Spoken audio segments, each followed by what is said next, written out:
Welcome to Twale TV, Twale TV Sports. Welcome back. Straight is going to be fans' response and comments tonight, okay? We have time for you tonight. Yes, we do. I'm going to pick on a fan, yes, on TikTok, who actually sent a comment regarding my last podcast.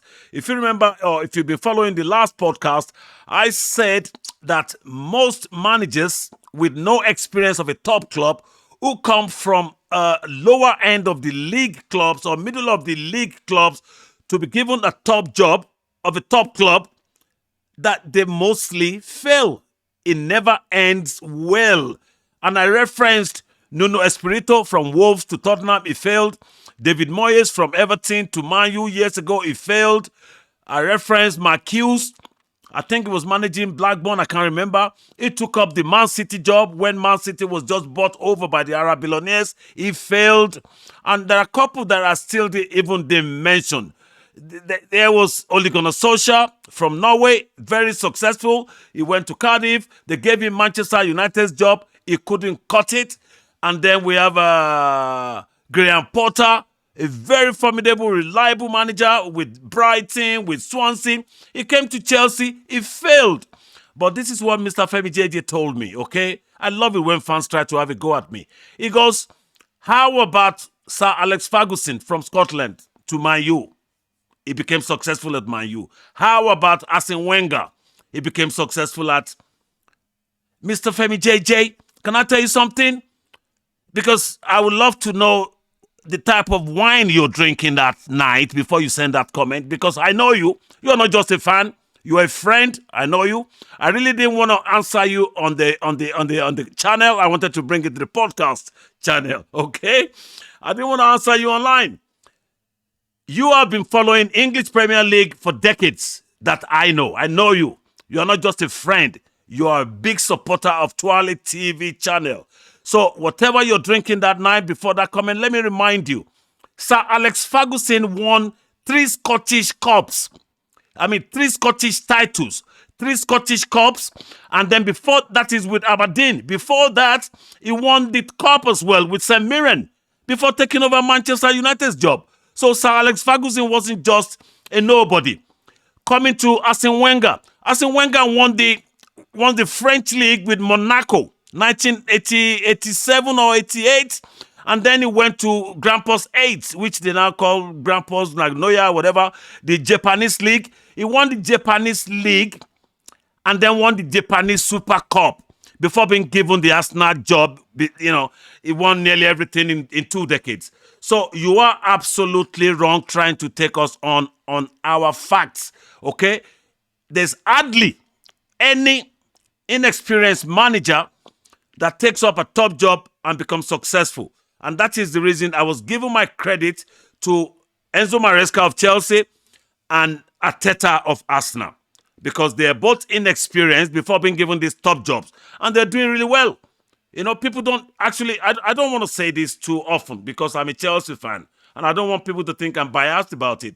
Enzo Maresca is a top dog. What he has achieved at Chelsea, people are underestimating his achievement. We were in a mess before Enzo Maresca came. And I said it's going to be a failure because of his inexperience. Okay? From being assistant coach to Pep Guardiola, went to Italy, managed a Serie B team, came back to Leicester, got them into Premier League. He never had any Premier League experience, but they gave him Chelsea job. And he's done fantastically well in my view. He's won the World Cup. FIFA Club World Cup, he won, beating PSG in the final when we were the underdog. Nobody thought we were going to beat PSG. We whooped them. Okay? We're coming back to Chelsea's problem about our inconsistency. So, Maresca has done a top job winning the European Conference Cup as well. So, Arteta, on the other hand, I said in the last podcast, is doing a fantastic job. He hasn't won much, but he has won an FA and he has built a team. Probably one of the strongest teams we've seen in this league for a very long time. I said it. And he's got, you know, I'm looking at Arteta. He might end up emulating Jurgen Klopp's formula. Jurgen Klopp didn't win nothing at Liverpool for 4 years. And when he did, he won everything. The league, Champions League, Super Cup, he won everything. So Arteta is in similar position with this team is built. So credit to them, and that's it.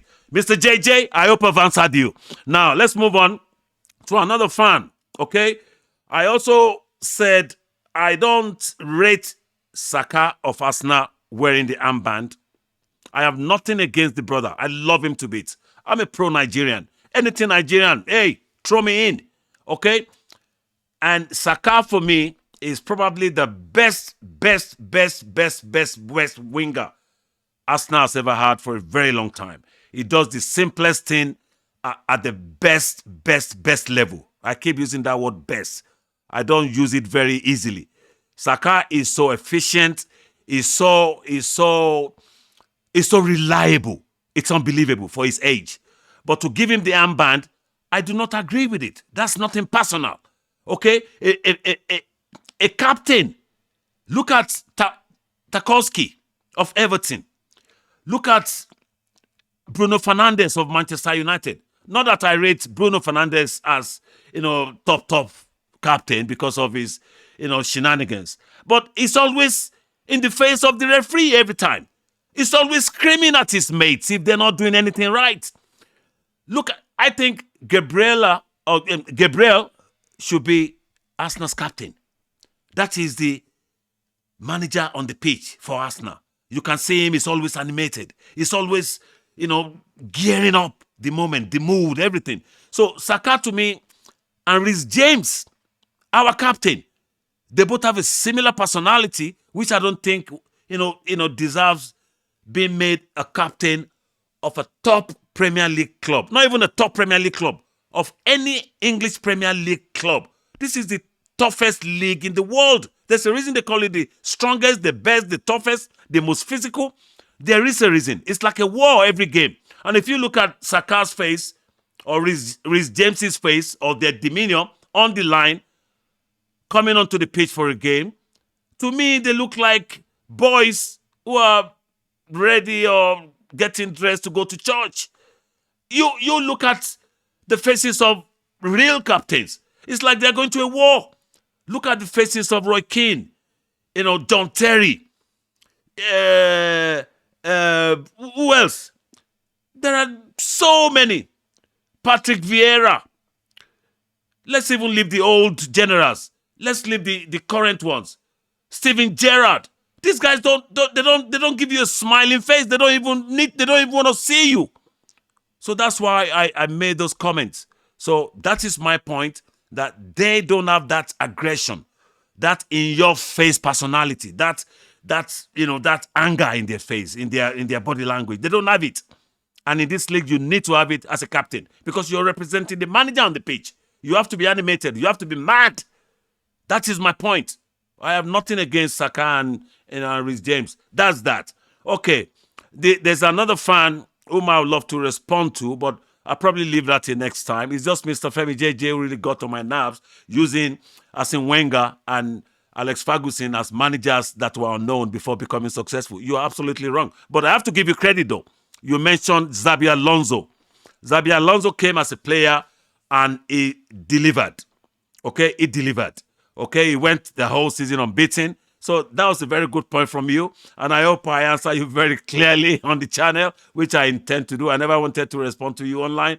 So that's it tonight, folks. Let's catch up again at the next podcast. Preferably or possibly, we're going to have a podcast tomorrow regarding all the midweek games. And Chelsea's flip-flop, dilly-dallying, losing to Leeds after whooping Barcelona and, nearly trashing Arsenal with 10 men. That really cheeses me off. Okay, anyway, hasta la vista, baby.